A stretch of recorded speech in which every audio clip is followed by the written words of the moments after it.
standing in front of a beautiful statue in Wroclaw. But do you know the story behind it? Today we're gonna explain you the story behind this beautiful statue.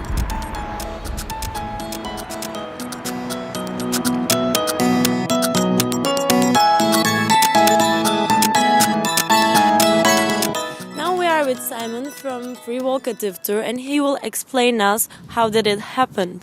Yes, so the statue called POWODZIANKA, like the name of it, POWODZIANKA means something like flood lady.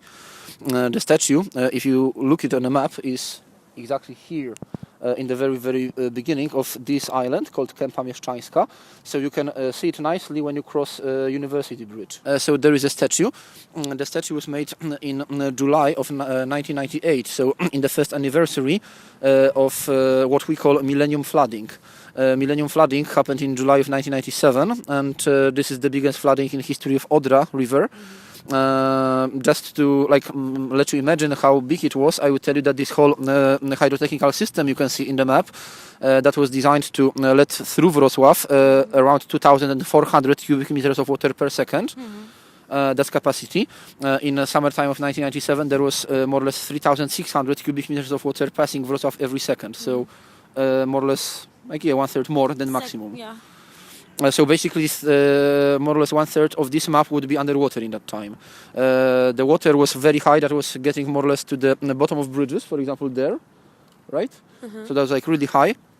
And many politicians, many historians, sociologists also, and journalists, they say that flooding for Wrocław was not only big disaster, but that was also type of kind of test of what type of society Wrocławians make, whether they make if they are just a bunch of disorganized people, or they make society who is responsible for their city.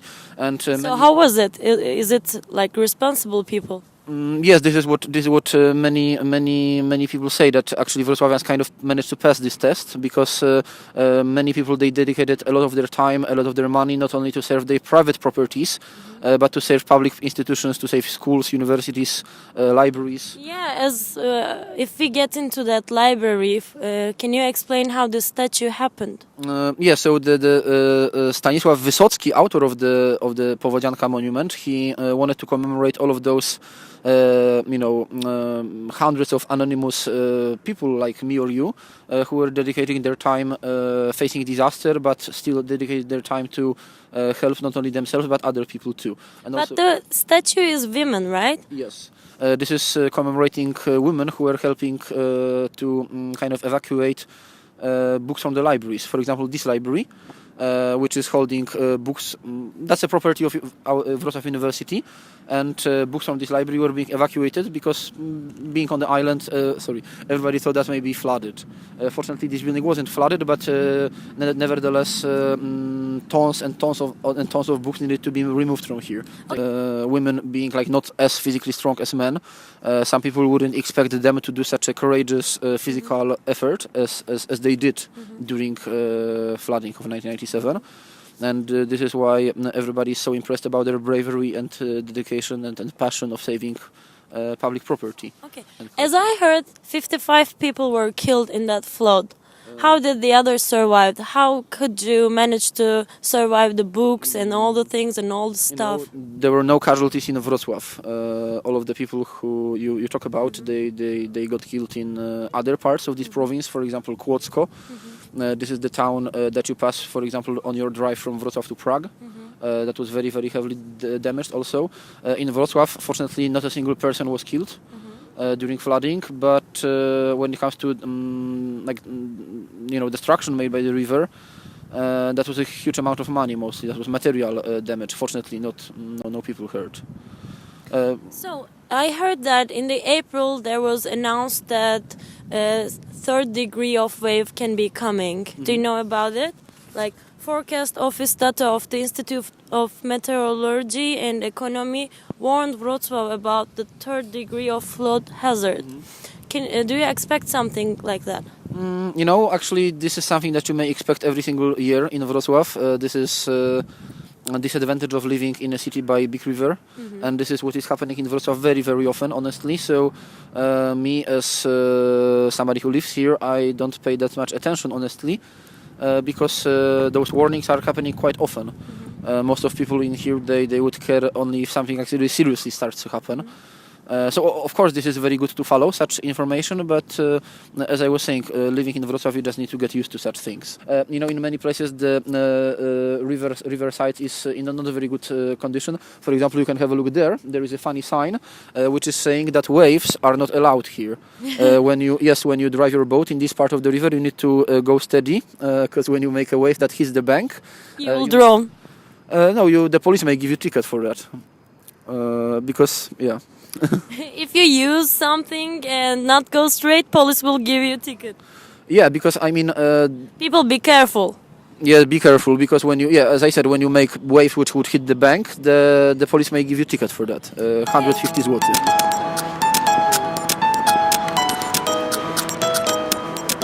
In here, when you see overall map of Poland, you can see that two biggest rivers of our country, Wisła, which is over 1,000 kilometers long, and Odra, which is 850 kilometers long.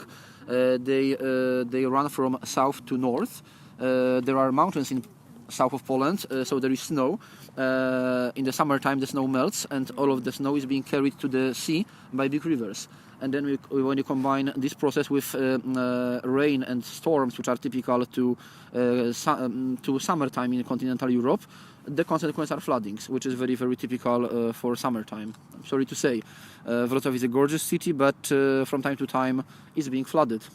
We cannot help it, really. The only thing we can do is just to stay alert, as you do, and to follow information provided by weathercast, and also as Wrocławians in 1997 to be aware to help others.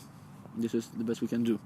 I was born in 1997 in March, and it began in July, so I was 5 months old.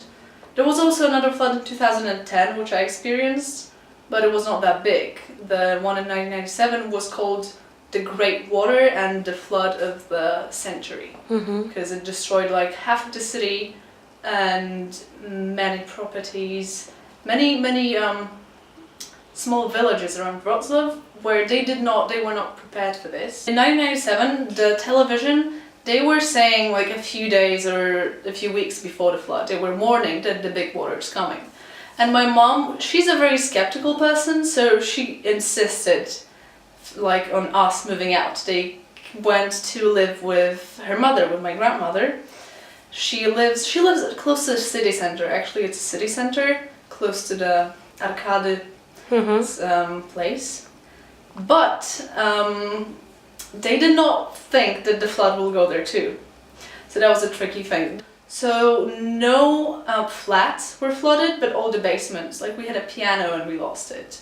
So a lot of all the whole community of many kilometers, we all lost basements. Some people lost flats because they were on the ground floor. So they moved there to my grandmother because my mom was like, yeah, we're moving. We're having a small kid. We have to go. They were actually taking people from the rooftop with helicopters and transporting them. They didn't even take them inside. There are pictures of people sitting in a chair and just taken by stripes in a helicopter. They were flying over the water. We said okay, it's flooding too, so we have to escape. They had a friend that lived in Krzyki, which is a part of the city that was not flooded because it's on a higher level. So the flood, the river is going down to the center. So they went there and they stayed there for 2 days only, and they escaped up to the country. They went to a city called Walkative, where my father's sister lived. It is safer right now, definitely. Also, the city is prepared. We know how to deal with that because we did it the two biggest ones was the 1997, what was the biggest one in I think the Wrocław history, and the 2010, which did not affect us that much because we were okay. We know what to do. We know what to do. We did it once.